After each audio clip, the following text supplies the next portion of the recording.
Ovo je patak Splash. Zdravo! Zdravo! U šta to gledaš? Voleo bi da možeš da vidiš šta je sa druge strane jezera, ali je tako široko. A tvojim malim nogama sve to plivanje će te umoriti.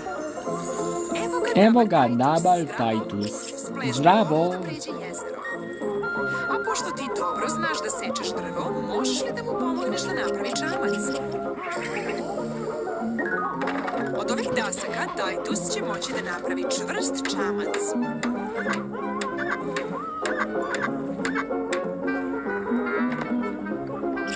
Ali on nema jedro.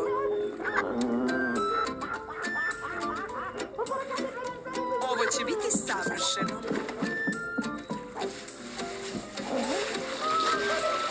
Da li si spreman, kapetane Splash? Da. Hoćeš li da kreneš i ti, Tituse? Da. Ideja. Čekaj, nešto nedostaje.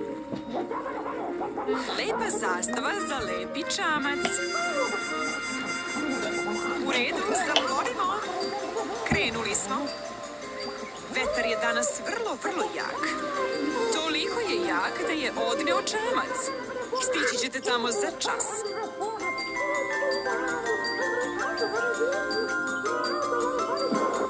Splash, želeo si da pređeš jezero, a evo te sada u moru oblaka. Wow, pogledajte kako je lepo nebo. To je bio tako lep put.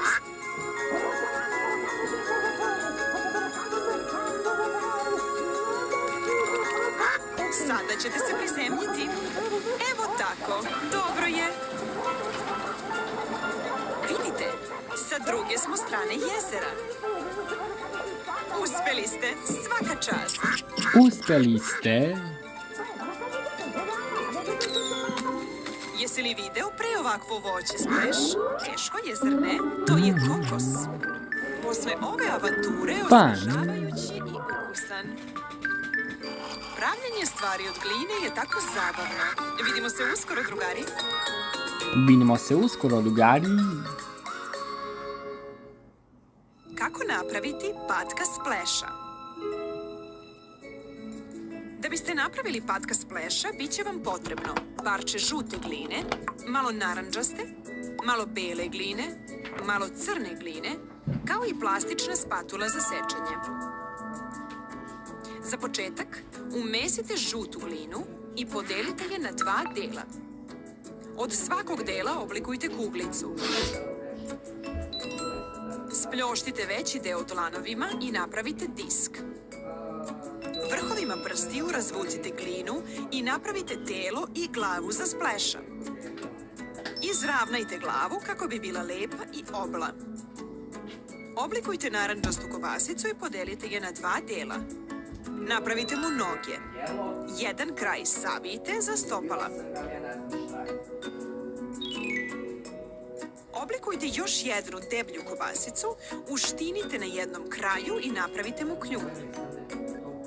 Vrhovima prstiju napravite 2 male crne i 2 male bele kuglice, spljoštite ih za beonjače i zenice. Pripremite narandžasti disk, razvucite ga i uz pomoć spatule isecite pera za njegova krila.